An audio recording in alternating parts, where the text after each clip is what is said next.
pimpinan dari OJK, Pak Adri, kemudian beserta Ibu Endang. Di mana-mana beliau sama saya, Bu. Saking tanggung jawabnya terhadap masyarakat, ingin memberikan informasi biar masyarakat itu tidak tertipu, ya Bu ya. Kemudian sahabat kami Bapak Munir, beliau adalah Ketua KMAK Palu. Kemudian Al Ustadz dari Bapak Kemenag. Kemudian dari Bapak, mungkin saya tadi belum kepala dinas. Mas Kemenag, mungkin sama dengan baik. Dan Bapak Ibu semua, insya Allah hari ini kita dirahmati Allah Subhanahu Wa Taala. Amin ya Rabbal Alamin. Saya perhatikan tadi kurang semangat nih. Saya mau bagi-bagi hadiah aja. Mas Fran ada emas enggak ini emas? Nah, bawa sini Mas Fran. Nah. Mas Muji. Coba sebelum emas saya ada hadiah. Sebutkan 2 saja yang Bapak Ibu ketahui tentang Pegadaian, angkat tangan. 1 saja, angkat tangan dong. Ibu mengatasi masalah tanpa masalah. Kedua, kan 2, saya mintanya 2. 1 lagi. Lagi yang lain yang bisa. Siap. 1, perdagangan emas. 2, pembiayaan luar biasa. Mana ada kulkas mana Mas Bro? Kan coba ini Bapak Ibu ini cari. Sebentar ya Bu, dicatat. 2 lagi yang sudah disampaikan ini selain yang disampaikan Ibu ini. Ayo. Iya Ibu. Sebentar. Tabungan pendidikan. Tadi nggak mau angkat tangan, sekarang pada ini. Ayo, siapa yang angkat tangan tadi? Ya. Jasa penitipan barang. 1 lagi. Program usaha lainnya. Ya udah bener, ada 2. Wes. Saya mau nanya 1 lagi. Pegadaian lahir tanggal 1 April 1901. Kalau 1 April 2023, berapa usia Pegadaian? Angkat tangan. Angkat tangan dong. Iya. Berarti dapat 2 lagi. Bayangin Bu, mbaknya hitung-hitung itu usia kami itu sudah 122 tahun. Tapi Bapak Ibu ditanya Pegadaian aja 2-3 nggak ada yang bisa. Kasihan deh gue ini Andre. Aduh, Masya Allah. Ternyata Pegadaian itu belum banyak diketahui. Taunya masyarakat itu gandeng, butuh uang langsung dapat cair. Padahal Bu, Pak, banyak sekali yang Bapak Ibu bisa dapatkan lewat Pegadaian. Nah, ini salah satu acara ini bisa mengedukasi Bapak Ibu. Siapa yang bisa menjawab 6 pertanyaan ini dengan benar, tidak ada yang salah, saya akan kasih logam mulia, emas. Emasnya mana Mas Rustam? Bukan Mas Nur ya, emas beneran. Ada Mas? Ini saya sudah banyak beberapa ini ya. Tak taruh sini biar nggak lupa. Ya, oke, saya kasih waktu ini 5 detik untuk merenungkan. Ketika Ibu Bapak memperhatikan apa yang saya sampaikan, pasti bisa menjawab ini dengan benar. Dan silakan bawa pulang emas yang saya siapkan ini. Oke, menjawab pertanyaan. Contoh ini, produk Pegadaian itu sekarang sudah berbagai perkembangan Bu. Ada dibagi menjadi 3 lini bisnis, yaitu pembiayaan, kemudian ada bisnis emas, dan terakhir adalah kan aneka jasa. Pembiayaan itu apa? Sifatnya kita memberi pinjaman kepada masyarakat. Ada sistem gade. Gade itu barang ditaruh langsung dapat uang, 15 menit cok cair. Ada yang barangnya masih bisa dipakai, motor, mobil masih bisa dipakai, hanya BPKB-nya saja. Untuk usaha-usaha Bapak Ibu masih bisa dipakai motor dan mobilnya. Ada juga pembiayaan tanpa agunan seperti yang Bapak Ibu mau, misalnya kur. Kur itu berapa nanti saya lihatkan. Pembiayaan untuk bisa pergi haji. Bapak Ibu, saya yakin sekali yang hadir di sini nanti pasti ada yang daftar haji, meskipun tidak punya uang. Yakin saya. Ini dengan kata-kata saya ini, saya yakin ya. Nanti kita lihat. Kemudian ada pembiayaan kepemilikan kendaraan bermotor. Jadi Bapak Ibu kalau ingin ganti motor, ganti mobil, silakan nanti dihitung. Insya Allah lebih murah, 100 sampai 200 kali angsuran daripada pembiayaan lain. Nanti kita lihat motor dulu. Kemudian ada gade tabungan emas. Nah, seperti apa nanti tabungan emas? Kemudian berikutnya Bapak Ibu, kita bisnis emas, menjual dan membeli emas yang kita jual tadi. Kemudian yang terakhir adalah aneka jasa. Ini banyak sekali seperti yang disebutkan mbaknya tadi, jasa taksiran, ada remittance, multi payment, misalnya pembayaran online di Pegadaian sudah bisa. Itu Bapak Ibu. Ya, sudah menjawab tadi di jawaban nomor 1. Oke, ini gade. Sama gade yang Bapak Ibu pasti ketahui, begitu barang disimpan langsung dapat uang. Di sini orang-orang kaya, Pak. Yang gade itu emas-emas dok, tapi kalau di Jawa sana Pak masih ada traktor, apa nih, alat-alat masak itu digadekan Pak, bener. Kalau di sini aja orang-orang gengsi gadenya emas dok. Padahal Ibu kalau tahu di gudang kami itu namanya motor itu motor mulai dari Alphard, Mercy semua ada boleh situ Bu. Cuma kan nggak kelihatan. Padahal orang itu Pak Andre datang ke Pegadaian itu sebenarnya dia punya barang. Tapi kenapa dia lebih malu daripada ke bank? Padahal bank dia nggak punya agunan gitu. Iya gitu. Oke Bu. Nah ini pembiayaan amanah, itu pembelian kendaraan bermotor. Nanti sampean lihat ya, sampean bandingkan. Kalau lebih mahal ngapain? Nggak usah diambil. Oke, kemudian berikutnya. Nah ini Bu, yang lagi imut-imut yang Ibu Bapak suka paling. Tanpa agunan, maaf, muknanya atau biaya sewa modalnya sangat murah. Yaitu KUR. Lihat Bu, pinjaman 10 juta itu 3 tahun itu hanya 291.000 angsurannya. Tanpa agunan lagi. Ya. Caranya apa? Gampang, ini ada KTP, ini rekening listrik. Ini enggak ada itu, Mas Bran, enggak ada itu toh brosur. Nah ini Bu, nanti bisa ditanyakan lebih lanjut di Pegadaian terdekat ya Bu ya. Oh kalau dibuat ini, ini pada mutu semua. Insya Allah lebih mahal tukang parkir, ongkos parkir daripada membayar ini sewa modalnya ini ya Bu ya. Ya, baik. Kemudian ada lagi, nah emas, bisnis emas itu gini Bu. Investasi emas ada yang sistem menabung, ada yang sistem mengangsur. Jadi beli emas, sistem menabung, siapa tahu nanti keluar tadi menjawab. Kedua dengan sistem mengangsur. Menabung itu bagaimana? Ibu bapak beli emas, emasnya disimpan di Pegadaian, mulai dari 10.000. Receh-recehan depan kulkas, depan TV jangan disia-siakan Bu. Seorang UMKM, seorang yang pinter itu menyisihkan untuk bisa investasi. Nah, bagaimana nanti? Kemudian angsuran emas, yaitu angsuran emas itu Bapak Ibu beli emas misalnya 10 gram, tidak punya uang 10 juta, tapi ada uang mukanya 15% misalnya dari total biaya bisa diangsur. Mengangsur emas itu angsuran lunas, harga emas sudah naik, Bapak Ibu nggak terasa nanti. Baik.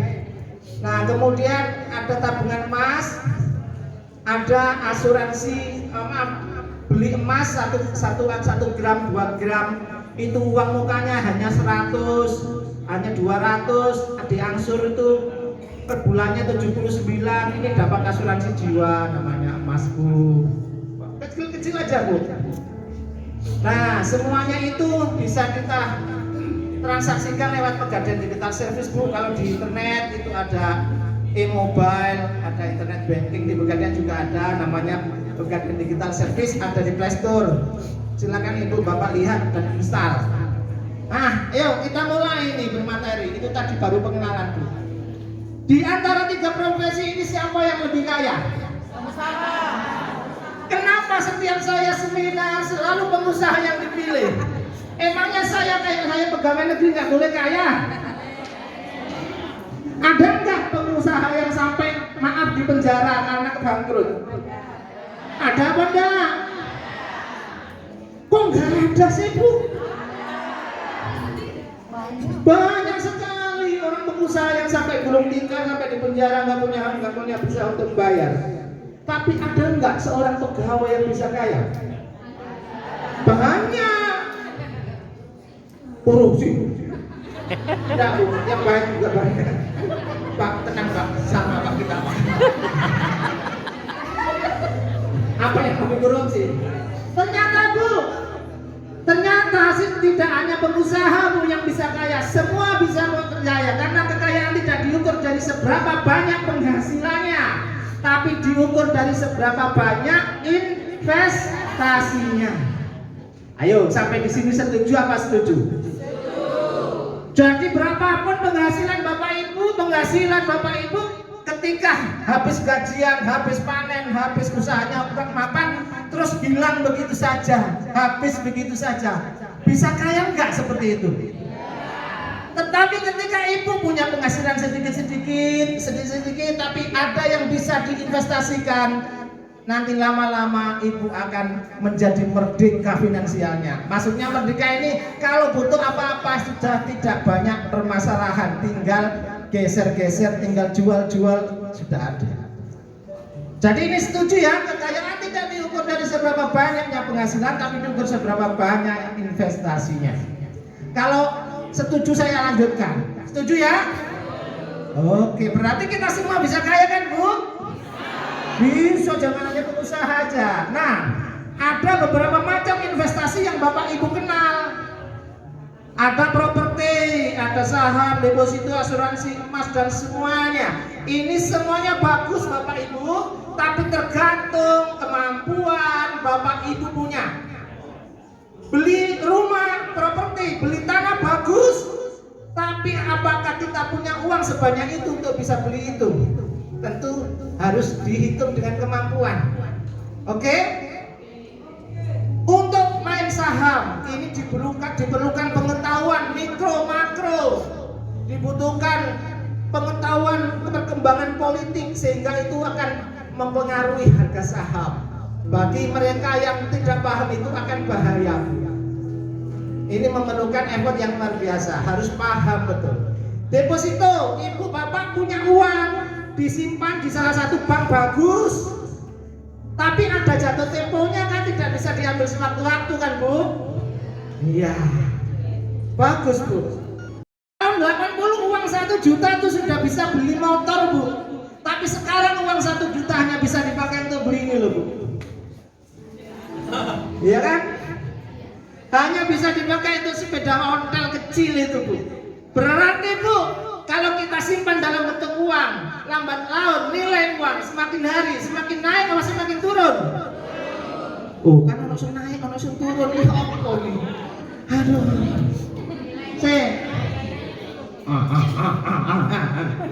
Tak kasih contoh yang gampang.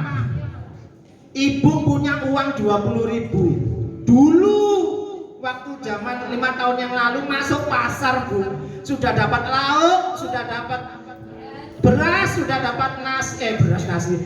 Nah, apa namanya ini, sayur sudah lengkap untuk masak. Coba sekarang Ibu masuk ke pasar bawa uang 20.000, pulang dapat apa Bu? Tenang, jangan emosi Bu, tenang, sama aja. Artinya nilai uang semakin hari semakin naik apa semakin turun? Nah, kan gitu. Ini contohnya ini. Dulu ya 98 masuk mall bawa uang 100.000 sudah dapat barang sekeranjang. Sekarang sampai masuk mall bawa 100.000, parkirnya aja 5.000 loh Bu. Nah, hanya dapat ini. Nilai uang semakin hari semakin menurun. Tapi kita bandingkan Bu dengan ini.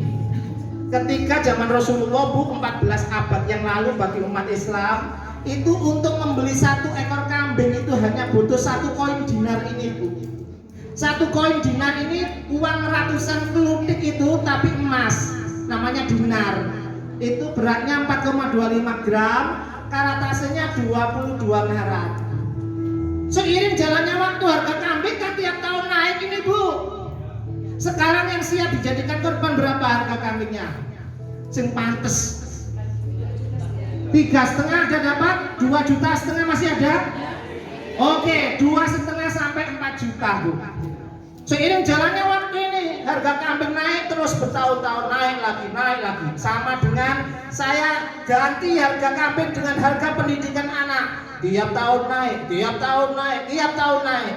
Tetapi ketika ibu punya simpanan dinar ini, meskipun ditaruh di bawah bantal saja, ditaruh di dalam lemari saja Bu, kemarin itu kalau dijual itu sudah bisa mendapatkan uang 3.600.000. Sudah bisa membeli kambing apa belum? Sudah.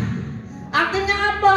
Artinya emas yang Bapak Ibu simpan itu didiemin aja, dia akan mengikuti kenaikan kebutuhan yang ada di pasar. Jadi kalau kita simpan dalam bentuk emas, nilainya lambat laun naik apa turun? Naik. Alhamdulillah, kok ini langsung paham ini. Nah, baik. Ya, ini Bu grafiknya Bu. Ternyata benar Bu apa yang Ibu katakan. Ternyata kenyataan dalam grafik tahun 2001 emas itu masih di bawah 100.000. Tapi sekarang sudah 1 juta Bu. Andai kata Ibu dulu itu simpan emas sejak lama, betapa kayanya Ibu. Nah, ekonomi di bawah Pak Munir ini, ekonomi mikro itu receh-recehan itu jangan disia-siakan Bu. Masukkan umplung dulu, ibu-ibu pengajar, muridnya itu diajarin. Receh-recehan itu dikumpulkan umplung, ketemu 10.000, 20.000 dibelikan emas. Emasnya disimpan di Pegadaian, mulai dari 10.000. Kalau harga saat ini emas 1 juta per gram, berarti uang 10.000 dapat 0,01 gram. Dapat 10.000 dikonversikan jadi emas, dapat 0,01 dicatat di sini. Besok 20.000 dapat 0,02. Akhirnya kan banyak Bu di sini Bu. Kalau sudah punya emas mau diapain aja bisa. Ya, mau diapain bisa. Baik. Itu Bu. Ini saya nanti menjawab pertanyaan. Emas ini adalah uang, tapi uang belum tentu emas. Jadi ketika kita punya emas itu bisa diuangkan, cepat sekali. Tapi ketika punya uang belum tentu bisa diuangkan, dijadikan emas karena nilainya emas belum tentu sama. Kemudian emas mudah dibawa kemana-mana, tahan inflasi Bu. Jadi kalau ada misalnya harga kenaikan pokok, barang pokok apa itu naik, ada perang di mana ikut naik, ada harga kebutuhan, emas itu juga naik. Ya seperti itulah Bu. Ya, emas mudah diperoleh dan mudah diuangkan. Baik. Nah, yang disampaikan Pak Adi tadi Bu, hati-hati dengan investasi bodong. Jadi meskipun Bapak Ibu punya emas itu ada resikonya Bu. Banyak sekali di online itu dijual-jual emas yang murah banget. Hati-hati yang disampaikan Pak Adi tadi, tolong jangan tergiur dengan murahnya karena harga emas ini stabil, standar sedunia sama. Jadi emas itu ada resikonya. Pertama, emas palsu. Sampai belum tahu bagaimana kepalsuan emas itu. Misalnya Ibu beli gelang. Gelang itu di sini ada yang karatasenya 16, di sini 20, bahkan di sela-sela yang susah ditaksir itu tidak berupa emas. Pernahkah ibu sadari itu Bapak-bapak? Tidak. Ibu pokok cocok ada uangnya pasti dibeli. Nggak tahu berapa karatasenya. Ibu-ibu emas murni berapa karat? 99 itu prosentasenya. Kalau karatasenya berapa? 24. Kalau ada istilah 18 karat, artinya 18 emasnya, sisanya berapa? Itu tadi bilangnya emas murni 24 karat. Nah, begitu dong. Ulangi ya. Emas murni berapa karat? 24. Kalau ada istilah 18 karat, artinya 18 itu emas, sisanya berapa? Sisanya 6 itu campuran logam lainnya. Kenapa harus dicampur? Perhiasan itu sesuai dengan selera yang membuatnya, Bu. Saya kasih tahu, mulai saat ini keluar dari ruangan ini ibu-ibu harus paham, Bapak-bapak.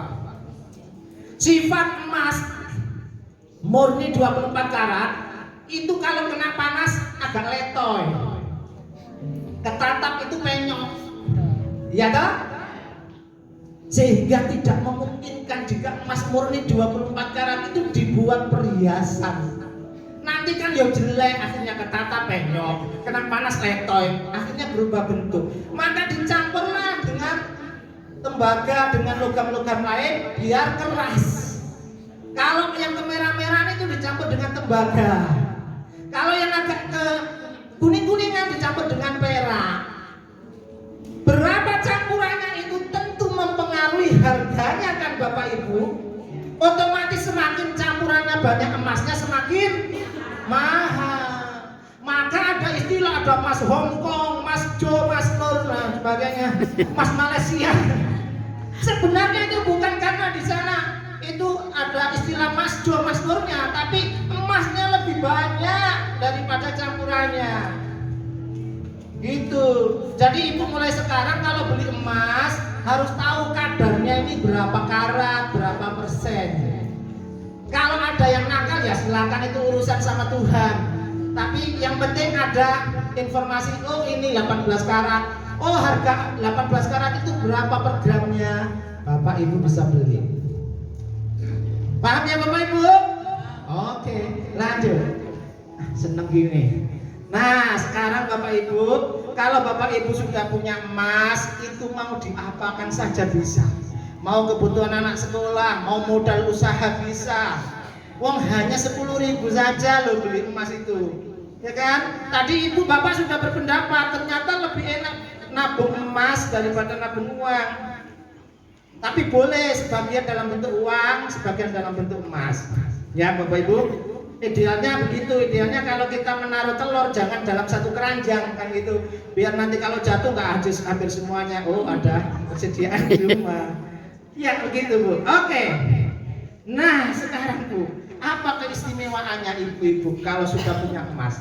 Ternyata Bu, kalau ibu sudah punya tabungan di sini sebesar 3,5 gram saja, itu kalau setara dengan 2,5 juta lah ya sekarang, itu bisa ditukar langsung dapat nomor porsi haji. Masya Allah, jadi receh-receh nanti bisa jadi haji Bu. Ayo, kira-kira apa sih orang kok menunda haji? Bisa bantu saya? Kenapa orang kok menunda-nunda haji itu? Uangnya belum punya, belum aja dana, belum punya uang sama saja. Alasannya ada yang banyak hutang. Wah itu, wah itu banyak hutangnya itu. Ada nggak yang alasannya karena banyak dosa-dosa Bu? Ada juga ternyata. Jujur sekali ya. Insya Allah. Ternyata Bu, survei membuktikan orang yang menunda haji ini Bu, alasannya Bu, belum merasa mampu, berasa pantas, banyak dosa, belum siap, belum terpanggil. Ada nggak yang begitu? Ini mungkin sebagian ada yang non muslim juga, nggak apa-apa ya. Ini umum kok, tapi nggak apa-apa, sekedar tahu aja. Izin saya. Ternyata Bu, ada yang nanti aja antriannya lama Bu, saking lama sampai lama. Iya Pak ya? Lama. Tapi bagi yang Islam di sini pingin haji apa enggak? Bener ya, yakin ya, bener ya? Pingin ya. Ini Pak Munir siap ini untuk closing nanti daftar haji. Banyak tanggungan, banyak keperluan ya, ada cicilan, oke. Apapun itu Bapak Ibu silakan Bapak Ibu berpendapat dan beralasan kenapa Bapak Ibu menunda-nunda haji. Tapi saya ingatkan jangan sampai Bapak Ibu tidak pernah berpikir sekalipun untuk berhaji. Jadi jangan sampai Bapak Ibu itu tidak ada keinginan untuk berhaji bagi yang muslim. Karena apa?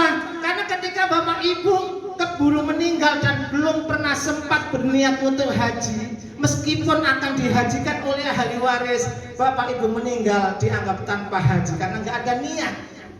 Tapi sebaliknya, ketika Bapak Ibu sudah punya niat sedikit pun, ketika nggak jadi haji dan keburu meninggal, insya Allah itu dicatat sebagai amalan dengan ibadah haji. Jadi betapa pentingnya niat ini. Ini loh. Mergi urip penting, baru kayak urip itu ikut menentukan niat. Nggih, niku ngono tenan. Sampai nak kadung mati dan ketika hidup gak terbersit niat haji, Anda itu sebetulnya benar-benar mati tanpa haji. Meskipun anak cucu Anda menghajikan Anda. Jadi tirka itu gak boleh dibagi kecuali ada jatah yang diperuntukkan haji mayit. Jadi penghajian ini tuh hanya untuk menghalalkan tirka. Tapi mayit itu ora prestasi, mereka udah ikut memutuskan haji. Paham ya? Tapi nak ijek urip senajan to setru, dia kan yang memutuskan. Tegal kudol itu haji, Innova kudol itu haji. Kan dia ikut memutuskan. Jadi penting jika sini mati gue urip. Ya Bu, yang muslim, saya kasih waktu 3 detik saja ibu-ibu berniat Bapak Ibu. Silakan Bapak Ibu, 1, 2, 3. Nah, saya sudah nggak dosa, sudah mengingatkan ya Bapak Ibu. Kalau nanti sudah niat itu jangan dikendorin lagi, karena kita nanti nggak selamanya hidup. Ya, oke. Kita mulai. Tadi ada yang beralasan bahwa ternyata saya belum terpanggil, ya kan? Tadi ada yang bilang gitu ya. Halo, iya. Ternyata Bu, ini saya kasih bocoran. Ternyata Allah itu sudah memanggil Bapak Ibu itu sudah lama. Ketika itu Nabi Ibrahim mendirikan Ka'bah bersama Nabi Ismail, membangun kembali. Ini loh Bu, hai Ibrahim, serulah umat manusia datang ke sini ke Baitullah. Ya Allah, apalah daya saya, suara saya nggak nyampe ke atas, saya sampai ke sejauh sana. Serulah nanti aku yang akan mendatangkan. Begitu Nabi Ibrahim cari tempat-tempat tinggi Bu, cari tempat-tempat tinggi, menyerukan semua umat manusia itu. Yang mendengar itu tak hanya manusia Bu, ada tumbuhan, ada hewan, bahkan janin yang ada dalam kandungan pun mendengar itu Bapak Ibu. Dan setelah mendengar, merespon panggilan itu dengan melafalkan talbiyah ini Bu. Labbaik Allahumma labbaik. Ternyata artinya begini loh Bu, aku datang memenuhi panggilanmu ya Allah, aku datang. Aku memenuhi panggilanmu ya Allah, tiada sekutu bagimu, Masya Allah. Jadi sejak itu talbiyah ini selalu didengung-dengungkan ketika mau umroh maupun haji. Bahkan sekarang ini saudara-saudara kita ada di Mekah sana. Nah, jadi kita itu semua sudah dipanggil. Tinggal kita sejauh mana ibu bapak merespon panggilan itu. Ketika tadi diundang oleh teman-teman Pegadaian datang ke sini, ada yang sejak pagi sudah ada di sini ibu ini. Tuh, udah cantik kayak Arab lagi. Jangan aja di sini Pak. Siapa? Oh iya. Tapi ada yang begitu, nanti aja pelan-pelan, nanti aku di belakang saja. Nah, itu sama ketika Bapak Ibu sudah dipanggil oleh Allah dan respon Bapak Ibu santai-santai saja, ya akan begitu nanti akan Bapak Ibu dapatkan. Tapi ketika Bapak Ibu merespon panggilan itu dengan sungguh-sungguh, Allah akan mudahkan dari banyak pintu yang Bapak Ibu tidak sangka.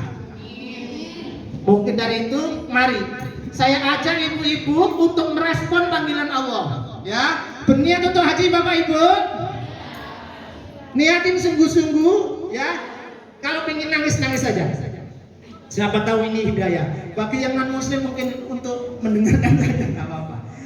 Labbaik Allahumma labbaik. Mari Bapak Ibu. Labbaik la syarika lak labbaik.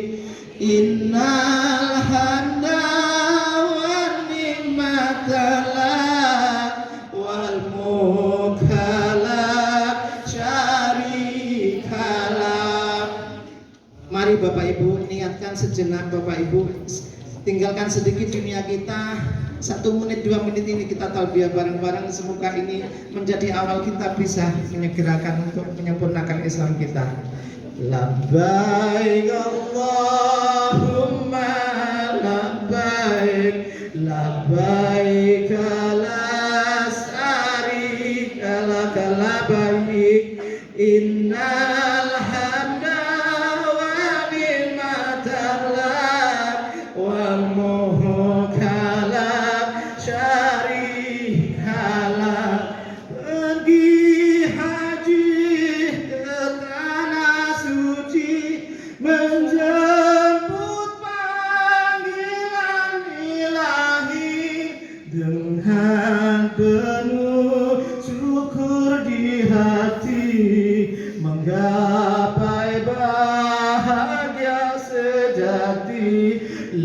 labbaik Allah ya Allah baik labbaik la syarika lak labbaik innal hamda wa ni'mata lak wal mulka la syarika lak kota Mekah al mukarramah tunggu kami akan kesana sempurnakan keislaman kita bahagia mendapat surga labbaik Allahumma labbaik labbaik la syarika lak labbaik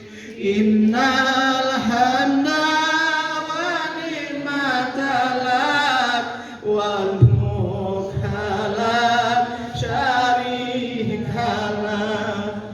Ya Allah, berikan kemudahan bagi kami yang belum haji ya Allah untuk segera bisa melakukan haji ya Allah. Bagi kami yang sudah berhaji, jadikan haji kami jadi haji yang mabrur ya Allah. Amin. Berilah kesempatan ya Allah sebelum ajal Engkau panggil untuk menyempurnakan Islam kami. Amin ya Allah. Amin ya Allah. Bapak Ibu sudah. Kalau ada yang sampai meneteskan air mata itu hidayah Bu, jemput. Nanti saya ajak Bapak Ibu bagaimana punya nomor porsi haji meskipun tidak punya uang. Ya, baik. Nah, bagaimana berhaji dengan cepat dan mudah? Saya mau ceritakan dulu Bu. Berhaji itu Bu, hukumnya wajib bagi umat Islam, tidak boleh ditawar-tawar bagi yang mampu. Nah, nanti akan kita lihat apakah ibu-ibu ini mampu atau pura-pura nggak mampu. Ya Pak ya. Iya. Baik. Nah, saking banyaknya umat Islam sedunia ini Bu, sementara Mekahnya cuma satu, pesawatnya terbatas, hotelnya terbatas, sehingga tidak memungkinkan buat berangkat haji. Harus ada antrian. Nah di Indonesia untuk bisa mendapatkan nomor antri saja itu minimal calon jemaah haji punya tabungan haji yang di dalamnya ada saldo minimal uang sebesar 25 juta. Lah kayak saya ini pegawai negeri Pak, ngumpulkan 25 juta itu ya aduh sayang banget Pak. Anggap aja nih iman saya ini lagi bagus, lagi tebel, sudah punya uang 24 juta Pak Yai. Maju ditegur malaikat, Nur mau kemana? Saya mau daftar haji malaikat gitu kan. Sudah mau melangkah ke Kemenak Pak, setan datang Bu, Nur nanti dulu mau kemana? Mau daftar haji Tan, kamu jangan mencampuri ya. Nanti dulu sebelah rumahmu itu ada orang butuh beli punya tanah, punya rumah, dia butuh uang dijual murah sekali. Aduh lah, nanti haji kan bisa nantilah bisa ditunda. Nanti kalau diambil orang bagaimana tanah yang sebelah rumahmu? Kira-kira jadi pergi haji, daftar haji apa beli rumah ini Bu? Nah betul. Akhirnya kita beli tanah tadi Bu, Pak. Sudah kebeli tanahnya Pak Bu, nabung lagi saya 1 juta, 2 juta, ketemu 24 juta 500 Pak Yai. Setan datang lagi, Nur mau kemana? Tan kali ini tolong Tan, kamu jangan ikut-ikut campur. Saya mau daftar haji beneran. Nanti dulu, ini waktunya lebaran ini. Rumahmu, tetanggamu itu loh dikasih pagar, di keramik, sofanya baru. Kamu nggak malu kalau ada tetanggamu datang? Kira-kira jadi haji apa betulin rumah dulu Bu? Iya begitu terus Bu, Masya Allah Bu, itu Bu. Nah lewat ekonomi Islam yang dititipkan di Pegadaian, Bapak Ibu yang betul-betul niat berhaji, ya tidak perlu punya uang 25 juta, tapi cukup punya emas, perhatikan, seberat 3,5 gram. Kecil sekali itu cincin-cincinnya, gelang-gelangnya yang dipakai itu 3,5 gram, atau kalau diuangkan setara dengan 2,5 juta, ibu bapak naruh pagi lagi, Pak, saya mau gade emas untuk ibadah haji. Ibu langsung didebut, langsung dikasih pinjaman 25 juta. Masuk dibukakan rekening tabungan haji di Bank Mega Syariah misalnya. Sebesar 25 juta, otomatis sudah berhak mendapatkan nomor antri haji. Nanti bekerja sama dengan Kemenak akan diantar Bapak Ibu ke Kemenak untuk bisa mendaftar itu.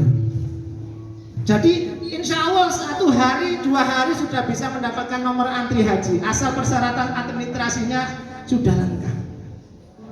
Jadi cukup mengagunkan emas 3,5 gram saja, Bu, Bapak Ibu sudah bisa langsung dapat nomor porsi haji. Sambil menunggu keberangkatan, kalau di sini antara dapat nomor porsi sama berangkatnya berapa tahun tunggunya? 20 tahun, biarkan itu, Pak. 10 tahun, 20 tahun, Allahu a'lam, biarlah itu Allah yang menentukan. Tugas Bapak Ibu adalah berniat sungguh-sungguh yang diwujudkan dengan mendaftar. Andai kata Bapak Ibu tidak jadi kesana pun Allah Maha ngerti, Allah Maha tahu. Kita punya keterbatasan sebagai warga negara, harus diatur oleh Kemenak, harus diatur oleh pimpinan negara. Ya Bu ya. Kalau Allah ingin mempercepat sangat mudah, Bu. Contoh, ada Covid usia 45 tahun ke atas ditunda keberangkatannya. Tapi sekarang Bu, usia 45 tahun ke atas diprioritaskan. Loh, berangkat dulu. Dulu kuotanya Indonesia dibatasi hanya berapa, sekarang dikalikan 2 kali lipatnya. Loh, ada lagi tambahan. Siapa tahu nanti negara ini sudah ada hubungan baik pimpinan-pimpinannya, birokrasinya dengan Arab Saudi bagus, diperbanyak lagi. Masya Allah, bro. Sangat mudah bagi Allah. Yang penting Ibu Bapak sudah menggugurkan kewajiban sebagai umat Islam dengan mendaftar minimal. Baik Bu, nah sambil menunggu keberangkatan Bapak Ibu yang 10 tahun, 50 tahun, 20 tahun, silakan Bapak Ibu bisa diangsur pinjaman tadi 25 juta itu. Ada yang 1 tahun, 2 tahun, maksimal 5 tahun. 5 tahun lunas, perhiasannya akan dikembalikan lagi.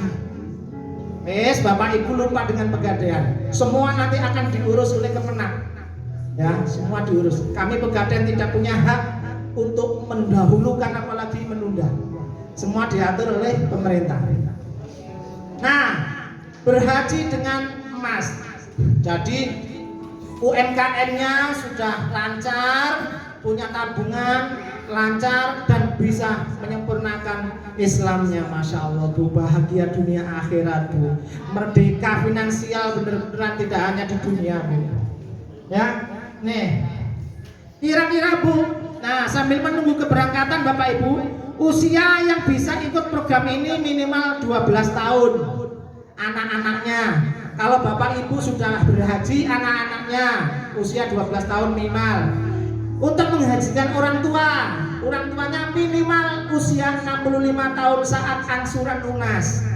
Misalnya mau menghajikan usianya 61 berarti bisa mengambil 4 tahun. Sambil menunggu keberangkatan, nah ini biaya pendaftarannya ini Bu, ada biaya administrasi, bukan rekening tabungan haji hanya 100.000.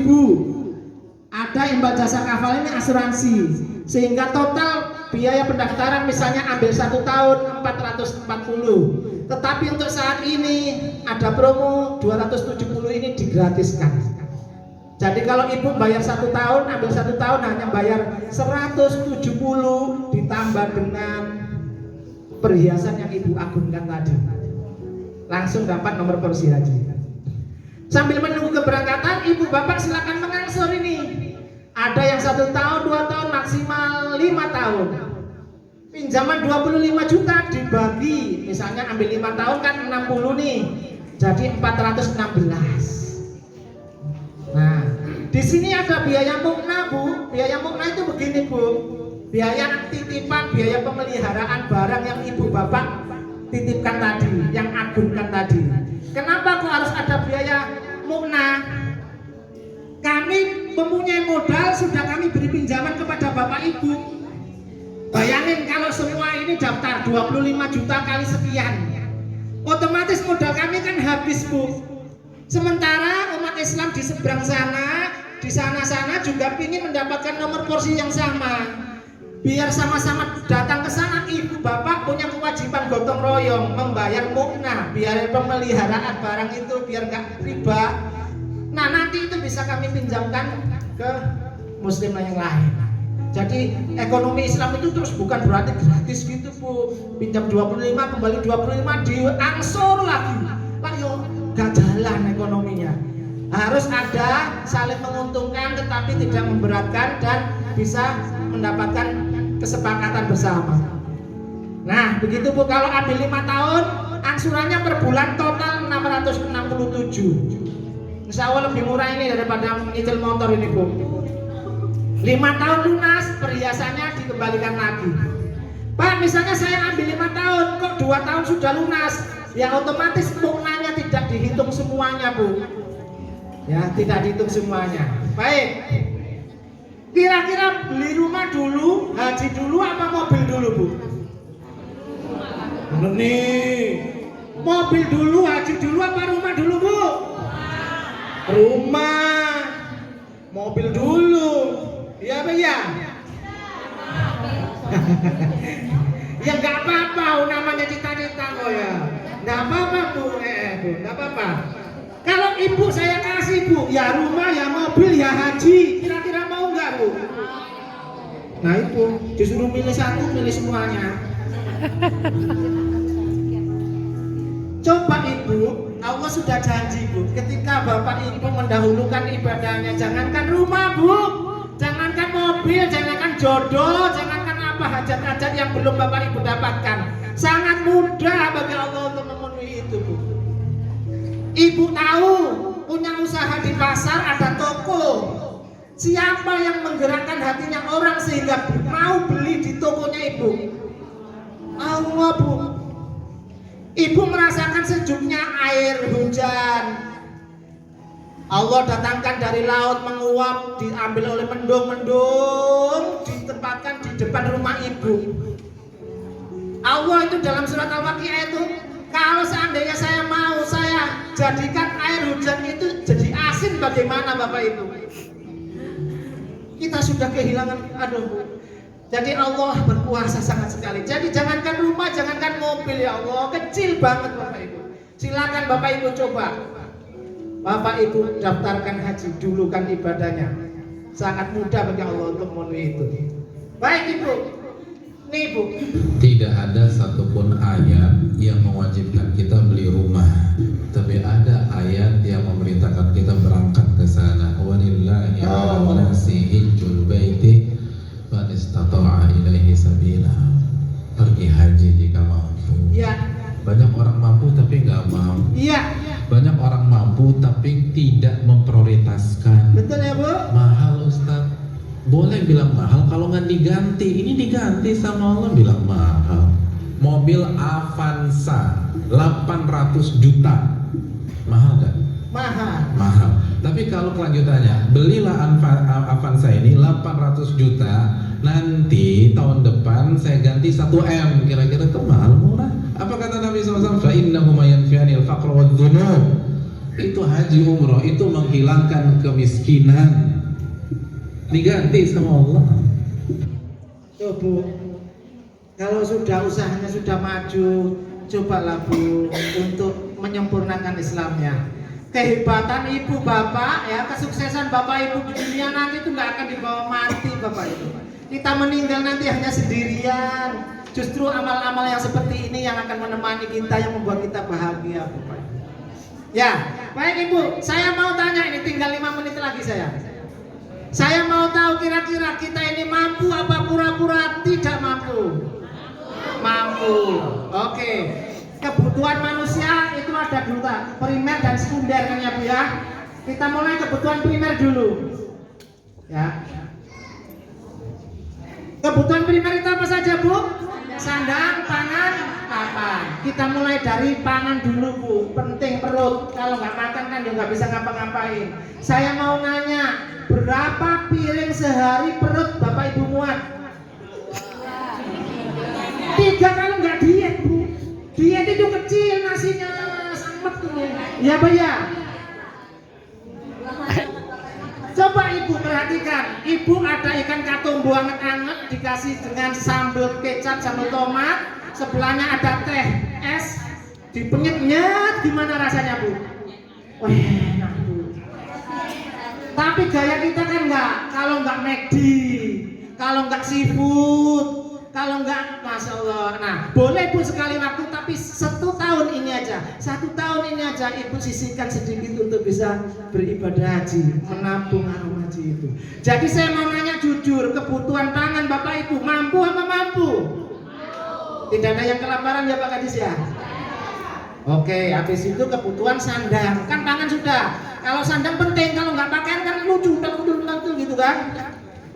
Saya mau nanya, ibu bapak ada uang 100.000 masuk pasar tradisional, sudah dapat daster sama jilbab, ada nggak harga segitu?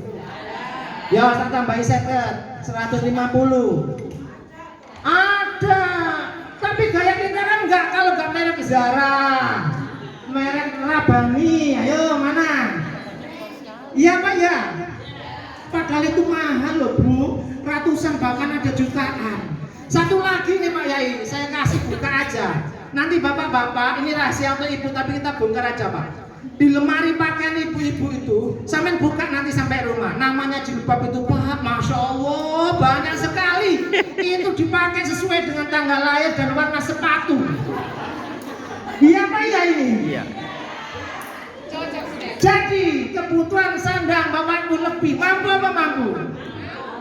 Yes, kalau pangan sudah mampu Pak Munir, Pak sandang mampu, sekarang tinggal papan.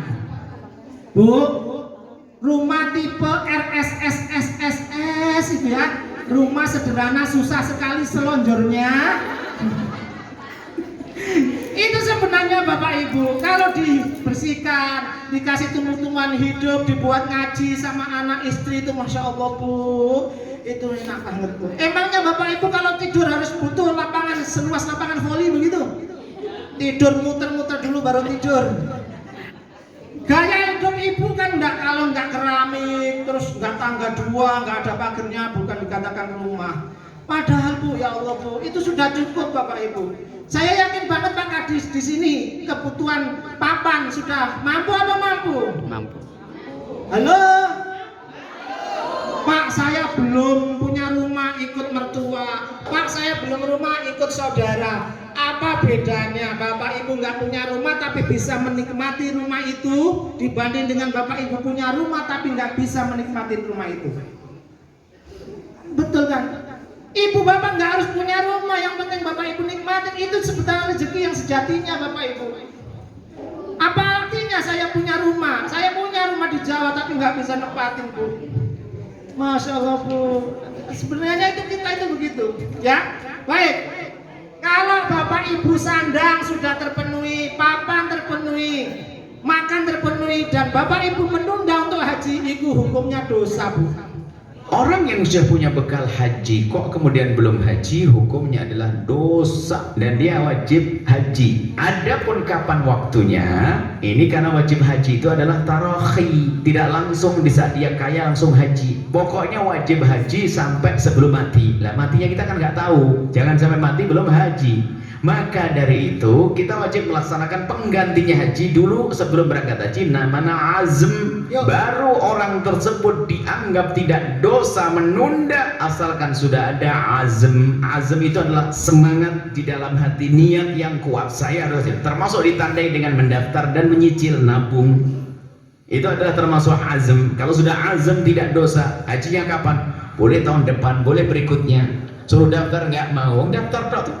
Duitnya ada, berarti seolah nggak ada azam dia. Kalau tidak ada azam dosa, ditandai dengan sesuatu yang nyata seperti mendaftar. Wallahu a'lam bishawab.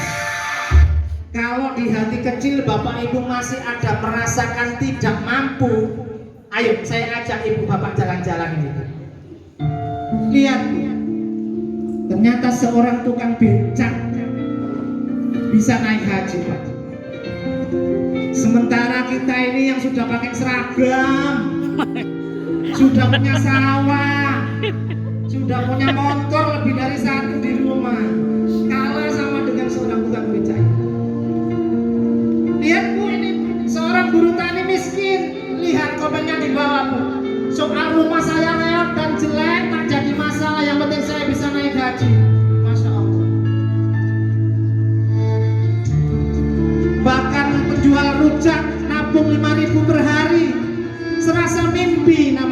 memanggil. Kisah mengharukan tukang penjual nasi uduk miskin. Lihat lemarinya Bu, lemari plastik. Tempat tidurnya seperti ini, masih ada TV dan ada lafal Allah di atas. Saya yakin banget, ibu-ibu yang hadir di sini lebih dari seorang orang seperti ini. Lihatlah Bu, petugas kebersihan masjid gajinya 350.000 per hari, per bulan, bisa naik haji. Bahkan penjual kerupuk keliling kampung 28 tahun bisa berangkat haji.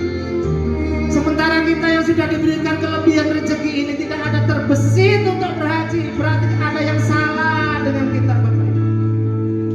Kita mengaku umat Islam, tapi ternyata kita belum sempurna Bapak Ibu.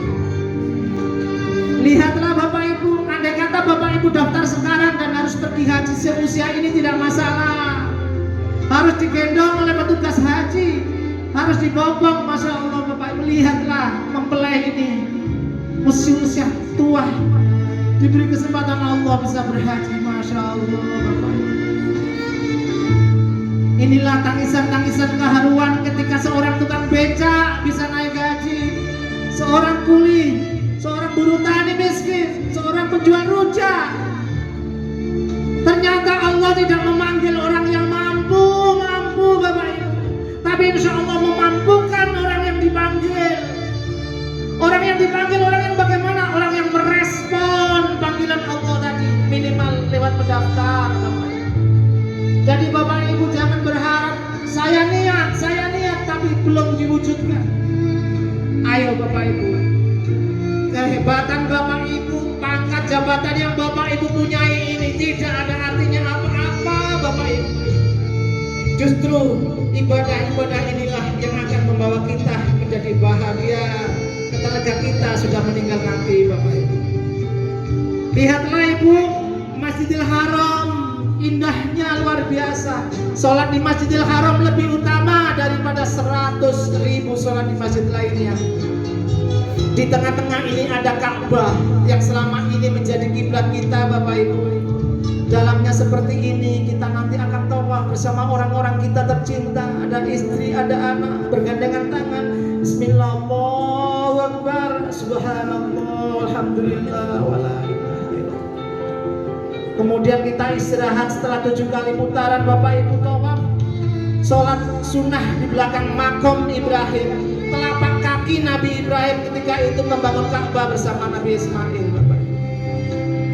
Kemudian lanjutan kita istirahat sejenak, merasakan sejuknya air Zam-Zam. Kemudian kita lanjutkan dengan sa'i, jalan kecil ada lampu hijau, lari-lari kecil ada lampu hijau, jalan lagi antara Bukit Safa dan Marwah. Demikian kita terakhir melakukan tahallul dengan potong rambut Bapak Ibu. Selesai sudah umroh kita Bapak Ibu. Sampai di sini umroh kita terakhir, nanti akan tawaf perpisahan dengan Ka'bah. Inilah yang membedakan antara umroh dan haji Bapak Ibu. Sebagian ulama yang ada mewajibkan antara umroh dan haji. Ada pula ulama yang mensunahkan umroh, tetapi tidak ada ulama satupun yang mensunahkan haji Bapak Ibu. Jadi seberapapun Bapak Ibu umroh tidak akan menggugurkan kewajiban untuk berhaji. Ayo Bapak Ibu, daftarkan haji dulu, insya Allah Allah akan memberikan rezeki untuk bisa umroh Bapak Ibu. Kita lanjutkan perjalanan setelah kita tahallul memotong rambut Bapak Ibu. Nah, inilah Bapak Ibu yang membedakan antara umroh dan haji.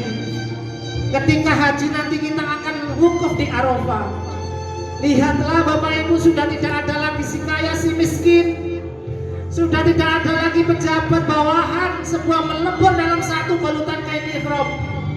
Karena sejatinya Allah tidak butuh siapa kamu, tapi Allah sangat membanggakan siapa umatnya yang bisa hadir di sana. Hai malaikat, lihatlah umatku berbondong-bondong datang ke sini, maka tidak ada alasan bagiku untuk tidak mengabulkan doa-doa.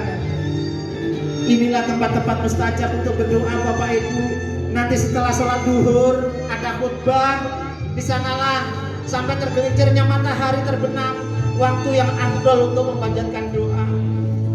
Di sini Bapak Ibu, kemudian kita akan ke Jamarat untuk balang jumroh. Sampai di sini Bapak Ibu, terakhir nanti kita akan tawaf sekali lagi. Selesai sudah haji kita. Setelah itu kita akan berkunjung ke kota Madinah Bapak Ibu. Dari kota Mekah ke kota Madinah kalau ditempuh dengan bus kecepatan 100 km per jam masih membutuhkan waktu 3, 4, 5 sampai 6 perjalanan. Sementara dulu Nabi Muhammad SAW hijrah dari kota Mekah ke Madinah hanya mengendarai unta Bapak Ibu. Di jalan masih dilempari oleh orang-orang jahat. Masya Allah Bapak Ibu, demi memperjuangkan kita punya akhlak seperti ini, demi membuat kedamaian kita ibadah dengan tenang. Tidakkah Bapak Ibu ingin berziarah ke makam beliau Bapak Ibu? Sampai di kota Madinah Bapak Ibu, Nabi kita mendirikan masjid, namanya Masjid Nabawi. Dengan berbagai kebukaran, sudah sebagus ini Bapak Ibu. Sholat di Masjid Nabawi lebih baik dari 1000 sholat di masjid lainnya. Lihatlah Bapak Ibu kemegahan kota Masjid Nabawi ini. Di pojok kiri ini ada kubah warna hijau. Inilah Bapak Ibu makam sekaligus rumah beliau. Dalamnya seperti ini Bapak Ibu. Disinilah rumah dan makam sekaligus ada beberapa sahabat dimakamkan di sana. Ini ada mimbar beliau. Di antara rumahku dan mimbarku ada raudhah min riyadil jannah, sebuah taman di antara taman-taman surga. Di sini Bapak Ibu tempat-tempat mustajab untuk berdoa. Kemudian kita bisa untuk berziarah ke makam beliau Bapak Ibu. Dari Ibnu Umar radhiyallahu anhu berkata, Rasulullah pernah bersabda, barang siapa menziarahi aku, maka wajib bagiku untuk mensafaatinya Bapak Ibu. Nanti kita percaya bahwa ketika hari berakhir, pintu-pintu surga mulai disiapkan, tidak ada satupun orang yang bisa membuka pintu itu kecuali Nabi kita. Dan orang-orang yang bisa mengikuti jejaknya adalah orang-orang yang mendapatkan syafaatnya Bapak Ibu. Jadi sekali saja seumur hidup Bapak Ibu, sekali saja seumur hidup sempatkan Bapak Ibu bisa berziarah ke makam beliau Bapak Ibu. Terakhir di momen saya ini, mari saya ajak Bapak Ibu untuk sholawat bareng-bareng. Semoga ini akan memberikan kita kemudahan bisa ke sana. Amin. Niatin sungguh-sungguh. Kalau ingin nangis lagi silakan Bapak Ibu.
Ya Allah, berikan kami kesempatan sebelum ajal Engkau panggil ya Allah, untuk bisa berhaji dan berziarah ke makam Rasul kami ya Allah. Ya Rasulullah, jangan tinggalkan kami ya Rasul, ajaklah kami bersama-sama ke surga.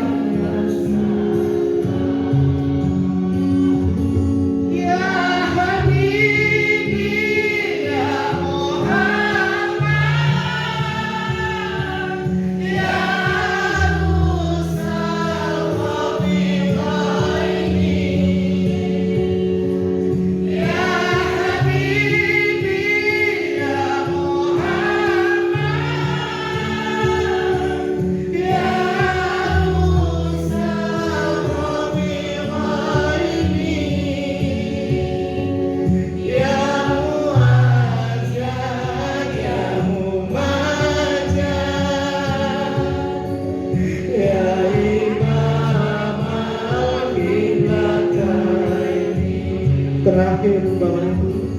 Sallallahu ya Allah. Berikan kesempatan sebelum ajal Engkau panggil ya Allah. Kami yang ada di sini untuk bisa menyempurnakan Islam kami. Ya Rasulullah, jangan tinggalkan kami ya Rasulullah. Ajaklah kami bersama-sama ke surga ya Rasulullah.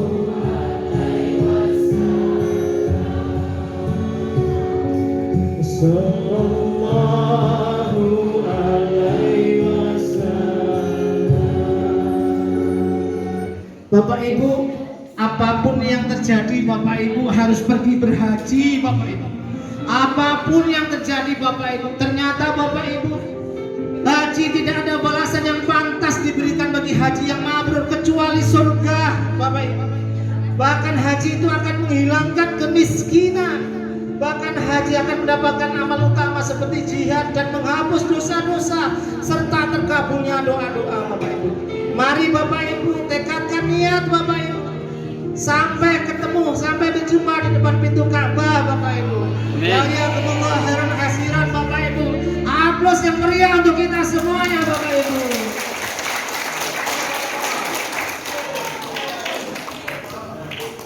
Ya, silakan tanya jawab Mbak Lina. Iya baik, mungkin kita kasih tepuk tangan lagi yang meriah atas penyampaian materi terkait informasi mengenai produk-produk pegadaian termasuk dengan produk haji. Baik Bapak Ibu sekalian.